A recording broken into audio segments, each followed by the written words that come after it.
Welcome to another episode of The Hot See? Pod, brought to you by Playbook Sports. I'm here with Will, the Thrill, Wang, in this thing. Man, I haven't heard that nickname in a while. Will, the Thrill, Chill, Will. Chill. We're here talking some fantasy in this episode. Yes, talking sir. about our players we have in multiple weeks, how we feel after week one. Yeah, Will, how you doing, brother? Doing good, man. We burned up in this hot seat pod. We got some players to talk about in our leagues. I'm in 4 fantasy leagues. You're in 3 fantasy leagues, right? Yeah. And we kind of both drew up a list of guys that we have in multiple leagues, guys that we trust in this season and also in Dynasty as well. Guys that we think are going to do pretty well within I kind of fucked up. You're good. Just dudes who are gonna hoop, pretty much. Dudes we either think are gonna hoop, bust, whatever. We both came up with 5 players. I know we both have multiple, more than that. So a couple dudes that I'm not gonna be going into too much detail on. Gabe Davis, I think he's just what I want in a flex spot. Mm-hmm. Travis Etienne's a dude who I don't technically have in 2 leagues anymore because I just traded him this morning. And then Justin Jefferson, it's just kind of like, you know what Justin Jefferson is. You've heard everything about him. I got some other dudes I'd prefer to talk about a little bit more. You want to talk about some of your honorable mention kind of guys? Yeah, some of my guys I had Jordan Love. He got hurt. But once he comes back, I think, it's a good thing that he only really had an MCL sprain at most because it could have been a lot worse. Yeah. I think the video came out. It looked like a lot worse. But when he comes back, he should be fine. Jonathan Taylor was another guy, high overall draft pick for a lot of leagues. I think a lot of people think he's going to cook, and I think he for sure is going to cook with that offense as well. And Chris Olave was another guy. Kind of had a down week last week. Definitely. But, I'm not going to hold up with that. I'm still a believer for him. I think the Saints offense is really going to pick up in the passing game. I think him and Rashid Heed is going to be a great duo in New Orleans. Sweet. Cool. Anyone you wanted to talk about first? Any high priority guy? So I have 2 guys, right, in 2 leagues, and I have 3 guys in 3 leagues. So I'll start off with the guys I have in 2 leagues first. Okay. And the first one I'm going to start off with is Khalil Shakir. Really? Christian Kirk, too, your Christian boy. Kirk 2.0, baby. And he had a solid week. I think he had a touchdown as well. And I think in this Buffalo offense, he's definitely going to be one of those guys, the main guys to get targeted. Was a little bit disappointed with Keon Coleman. Didn't have, the greatest game. Yeah. And I really think the Bills kind of fucked us, bro, with that trade for Xavier Worthy. Are you really that high on him? Dude, I think Xavier Worthy is Tyree 2.0, man. I don't think so. Really? I think he got put in the right situation. In Kansas City, I think that's the spot for him. I think they could utilize him better than any team could utilize him. Yeah. Oh, yeah. I'm not saying that, if he was on the Bills, he'd be as good as he is right now. I'm just saying the Bills kind of just fucked us, just giving them Xavier Worthy. Yeah, I'm more saying, I don't think he's that guy. I don't think he's going to have 2 touchdowns every week. I don't even think, next – I think Rashee Rice is going to end up a better fantasy receiver than him. I think Kelsey's going to still have a better season than him. He's probably the number 3 there. No, I think Hollywood Brown's a better receiver than him, too. I don't see the high. I mean, he had 2 touches for 2 touchdowns, but we're gonna act like he didn't only have 2 touches. Yeah. I don't know. I think the thing with Xavier Worthy is he's the only guy that has no risk. I know we know Hollywood Brown. He has his injury risk. Rashee Rice, he has his off field problems, and Travis Kelce, he's getting a little bit older. Yeah. But Xavier Worthy, a rookie like him, he's you don't really have any concerns about him.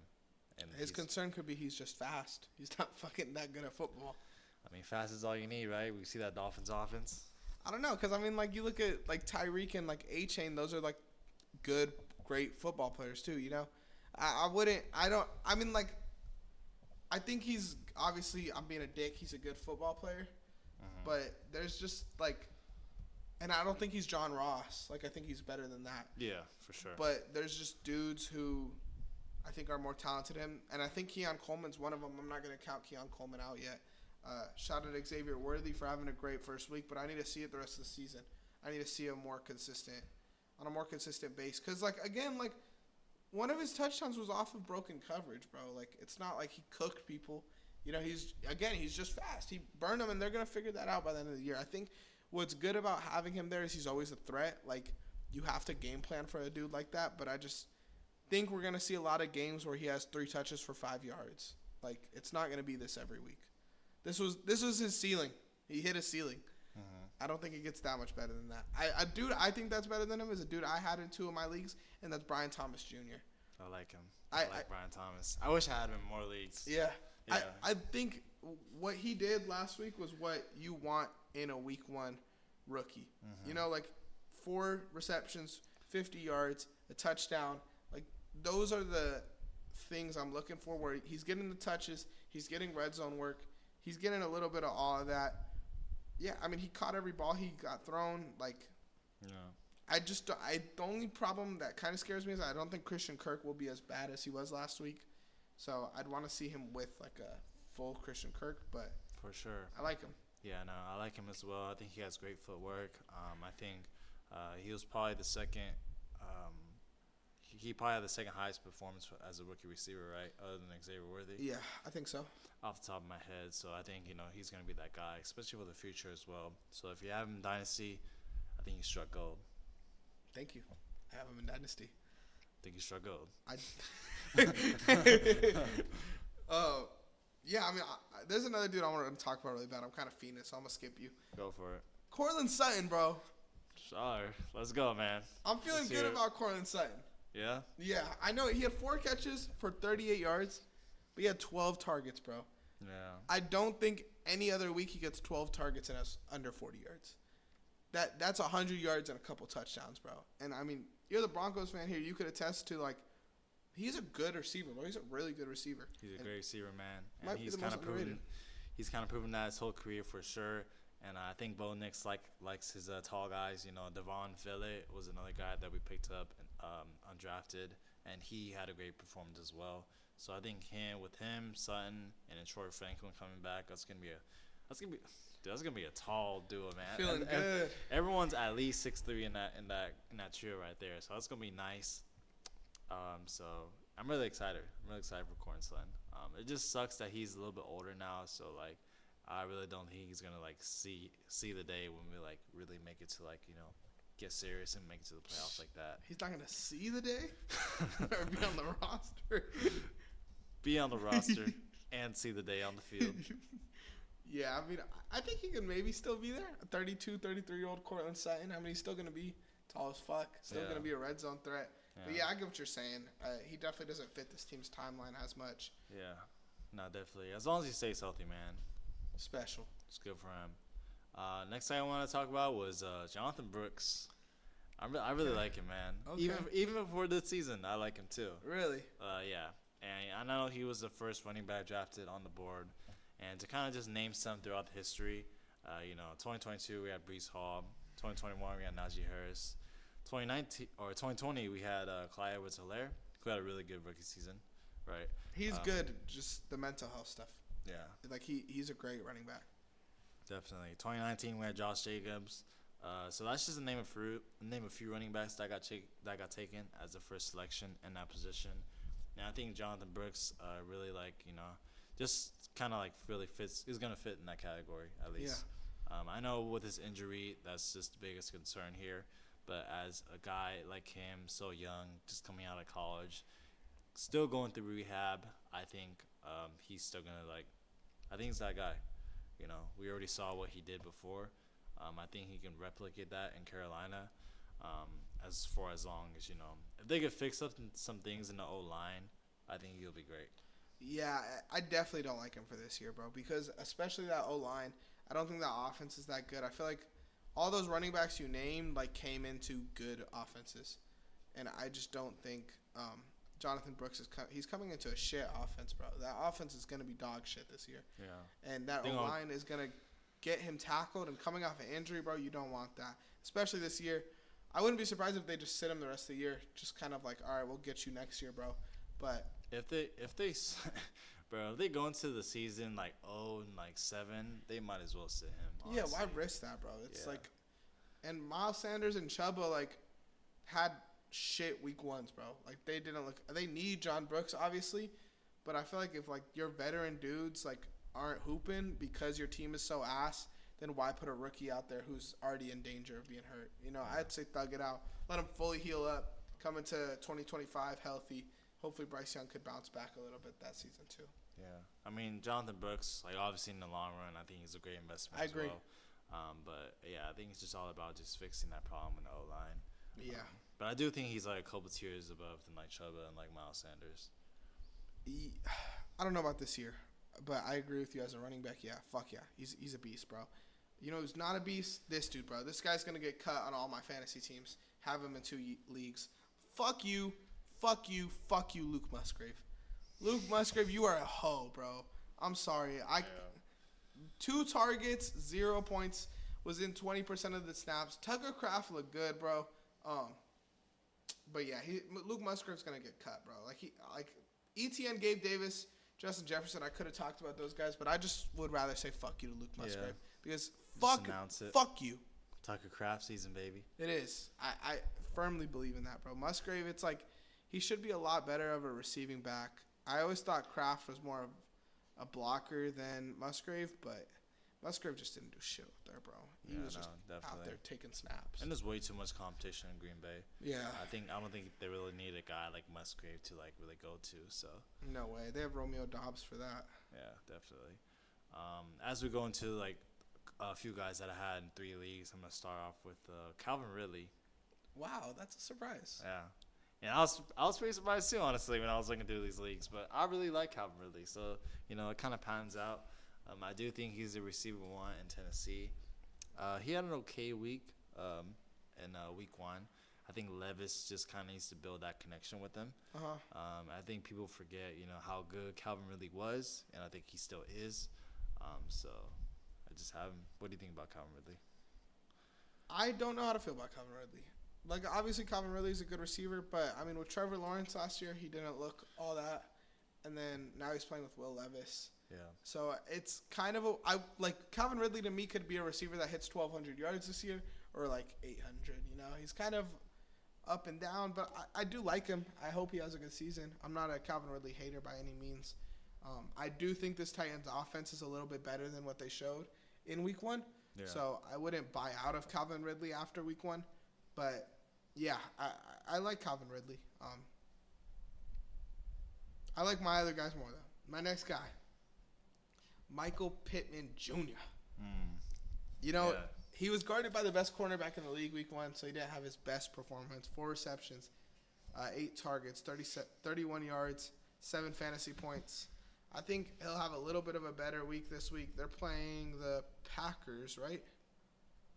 I believe so, yeah. Jair Alexander's not on the same level of Stingley. Respectfully, of course, but we're talking about the Stinger here. Yeah, I mean, Michael Pittman, I hope he's a little bit better, but I think he is a little bit better. I think Anthony Richardson is a great quarterback, like we've talked about previously, but yeah. Yeah, I mean, the thing with not Anthony Richardson, the thing with Pittman is I really like Pittman too. But after what I saw with Richardson and how many, like, deep ball throws, like, he likes to get to his receivers, I don't know if Pittman's really built for that, like, deep ball guy. I think he's, you know, obviously, like, that receiver that really likes to go to, like, the medium, short routes. I mean, obviously he can go out with the deep as well because that's just, like, how his, like, versatility is. But you have guys like A.D. Mitchell and, like, Alec Pierce and Josh Downs to kind of go for the deep ball. I think those guys are more for the deep ball guys. I think Pittman, he's still going to have his, like, solid season, but I don't think there's going to be games where, like, he kind of has, like, a game last week where, like, he doesn't really show out. Yeah, I mean, especially being guarded by the number 1 guys, it's going to be a little bit harder for him. And, like, Anthony Richardson, Jonathan Taylor, those are the dudes that are going to be the guys getting touchdowns for that team for sure. But who's your next? Oh, sorry, what were you going to say? I was just going to say I didn't know he was guarded by Pastor Tan. I didn't either because I said he was guarded by the best corner in the league. The Stinger. I think you're talking about Satan, PS2, baby. Nah, respect the Stinger. The Stinger Stone. You know who else you need to respect is Brock Bowers, baby. Okay. I like Brock Bowers, both in this season and also Dynasty. when I was watching a little bit of film in Las Vegas, um, not in Las Vegas, but You were with from them? from the Raiders film, I did see the Raiders they did run a lot of two tight end sets, and I think the Raiders are gonna really stick to that. I think they believe in Brock Bowers. Obviously, taking them at their first round pick this year. I think Brock Bowers is a great prospect. Usually tight ends they don't really like go too well beginning of the season, but first week he still had a solid performance, and fantasy wise, and I expect him to kind of like produce that the same way. Yeah, I could see him being consistent 14. Like, I think that's just what he is, especially in this Raiders offense. I liked what I saw from Devontae this week as well. I do like this Raiders offense a little bit, just not Zamir White. So Brock Bowers is a dude I would definitely target. It sucks. Like, Michael Mayer did get touches this game too. It sucks that Brock Bowers is there over him because I do think he's a good tight end. Yeah, I want to see him somewhere else, bro. yeah. It's kind of like fun to see now that like I think a lot of teams, well not a lot, but like I think we might see in the near future that like teams may start to use like two tight ends. It's gonna start getting like where teams are just so balanced across. Like, it's gonna be almost boring. Like superstars are gonna die soon, bro. Like, it's No, gonna be all definitely. these fucking spread offenses and shit. But yeah, Yeah. I think we're coming to a point in time where it's like, a lot of talent is going to be on a lot of teams, like you said. So it'll be interesting in the near future. yeah, you gotta be really good to be really good. Like that's just what it's gonna be. Absolutely. This is my league winner. This is my guy. League winner. You know who it is? Let me hear it. Can you guess?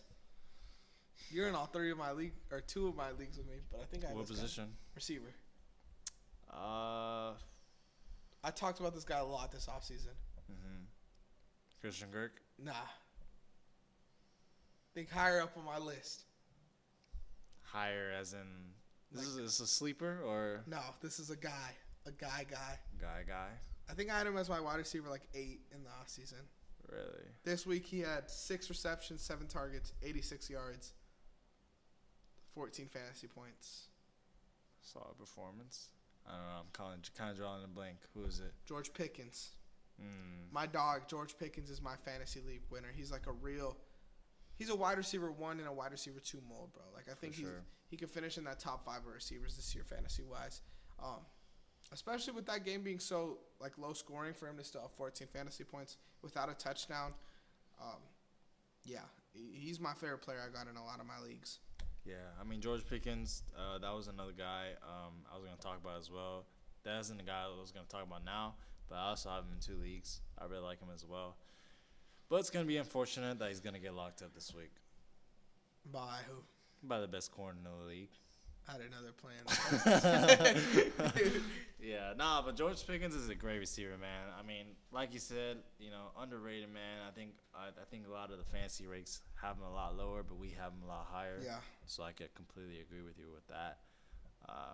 With my last guy, I have Kenneth Walker in 3 out of 4 of my leagues. Wow. AP 2.0 right here, man. Cut his hair off, but he's really that key. He's that best part of the offense, honestly. I think we saw last week he had 2 touchdowns with some good yardage as well in that game, and I expect him to kind of like perform that going on for the rest of the season. He played against us, and surprisingly, we had a really great defense. So it's just like it's kind of good to see that Kenneth Walker able to like still put up that many fantasy points with a good defense like us. And I kind of expect him to kind of produce the same kind of thing. Yeah, I'm trying to see where he finished last week as far as running back ranks go. Yeah. I'm guessing maybe Sleeper has it. Yeah, I mean, Charbonnet was a guy coming in that a lot of people like were kind of worrying about and thinking like, oh, maybe like he would overtake Kenneth Walker's spot, but I think now he's really solidified his position in Seattle. Charbonnet didn't have a bad week though either. Charbonnet had a decent week. I think he finished with like 10 fantasy points. Yeah. But Ken Walker finishes the RB9 this week. So, yeah, I do think he's a dog, bro. I took that bet for him to get a touchdown. He cracked over 100 yards as well. Yes, sir. He's just a tank, bro. Especially, like I said last week, or not last week. I said this on TikTok.